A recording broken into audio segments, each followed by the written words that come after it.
당하셨죠? 압수수색. 괜히 표정 딱 이렇게 굳히고 들어가지고 주세요. 가져갑니다. 막 이런 식으로. 그렇죠. 오늘의 주제 착하게 살자입니다, 여러분. 네, 맞아요. 죄 짓고 살지 맙시다. 포렌식 당하지 맙시다.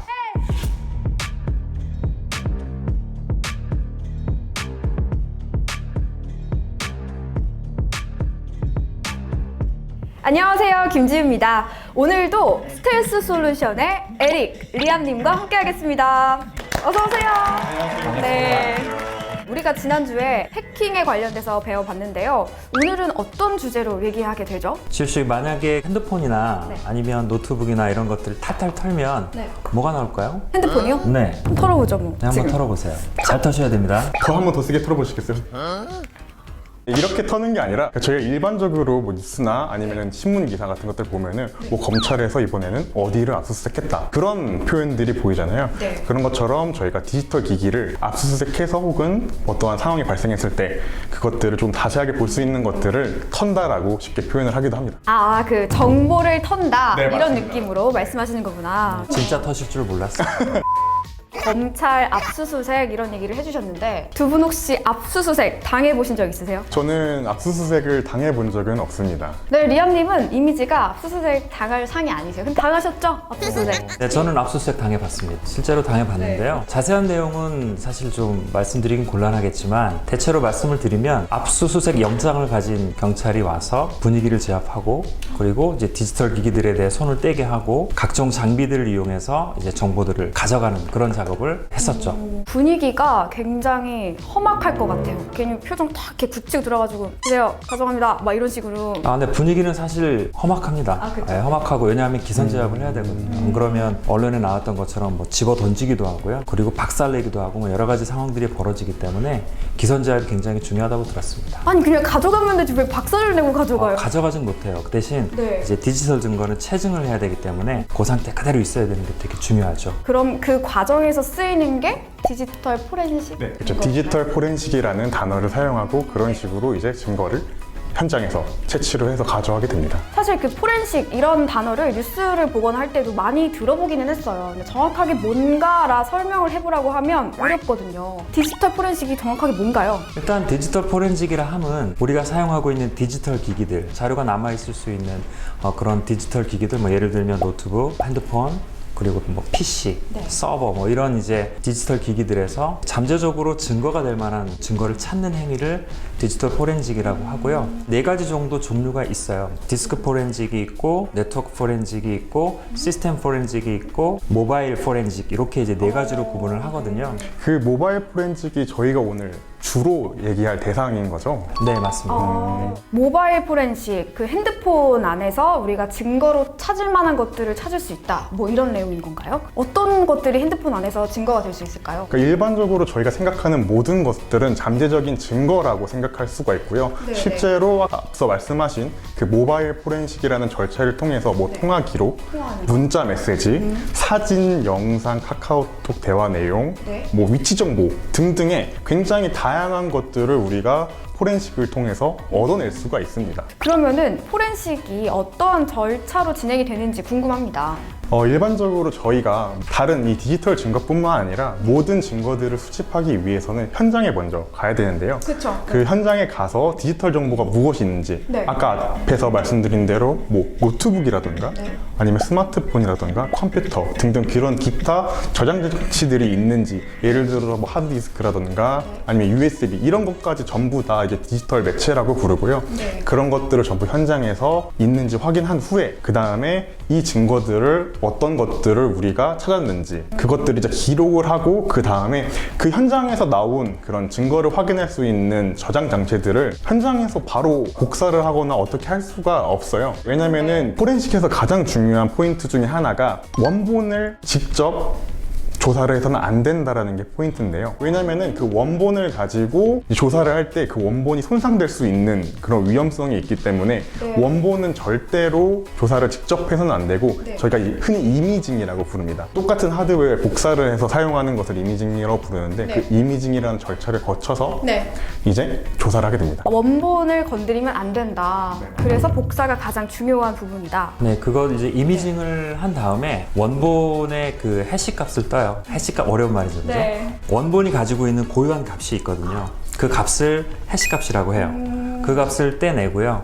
그리고 나서 이제 이미징을 뜬 복사본 있잖아요. 네. 복사본의 해시값을 또 떠요. 그래서 이 두 해시값이 동일해야 돼요.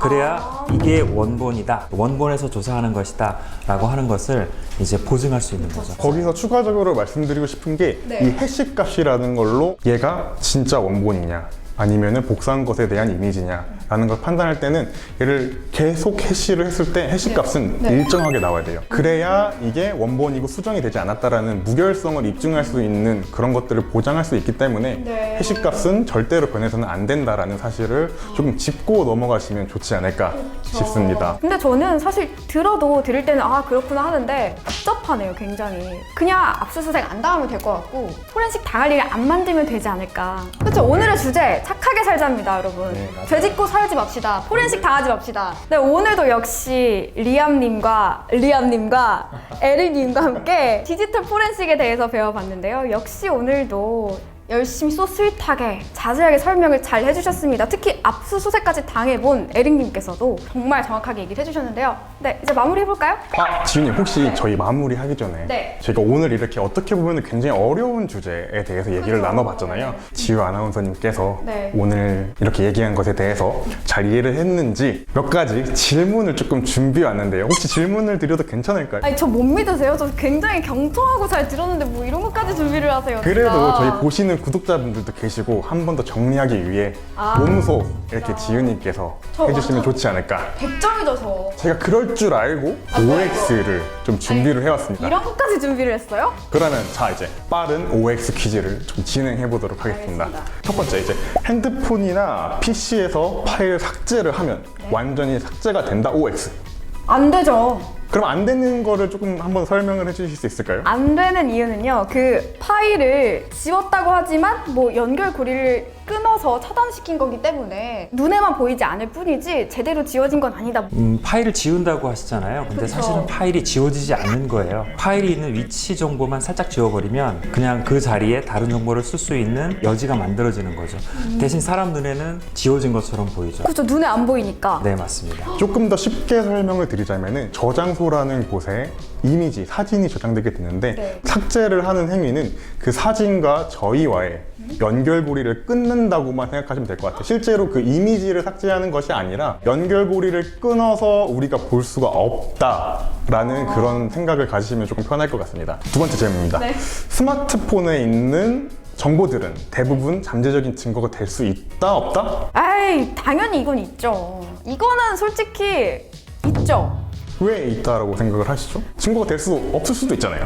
아, 그런가? 근데 그래도 막 나도 이게 증거가 될지 모르고 그냥 했던 통화 녹음 기록. 걔가 나한테 이런 문자를 보냈는지 몰랐는데 문자 거기에 있었다. 출제자의 의도를 굉장히 잘 보셔야 되는 건데요. 네. 제가 아까 질문에서 네. 이 스마트폰에 있는 정보들은 잠재적인 증거가 될 수 있다, 없다라고 질문 드렸잖아요. 다시 있다. 정답입니다. 왜냐면 보통 시험 문제에서 그런 잠재적인이라는 말을 썼을 때는 보통 옵니다. 출제자의 의도를 바로 간파하셨다. 그럼 다음 문제까지 정말 간파하셨을지 이 기세를 네. 몰아서 한번 가보도록 하겠습니다. 포렌식은 현장에서 바로 진행할 수 있다. 저 기억났어요. 정답은 일단 X입니다. 이유는 포렌식에서 가장 중요한 건 복제이기 때문에 복제를 하고 나서 포렌식이 진행된다. 조금 더 부가적으로 설명을 드리자면 현장에서 바로 진행하기보다도 저희가 랩이라고 표현하는 데서 복사를 진행하는 게 조금 더 안정적으로 이미징을 할 수 있는 그런 절차를 밟을 수 있기 때문에 주로 현장이 아닌 랩에서 이렇게 맞다. 복사를 하고 이미징을 하는 그런 절차를 거치게 됩니다. 그럼 마지막으로 네, 딱 한 개. 알겠습니다. 포렌식을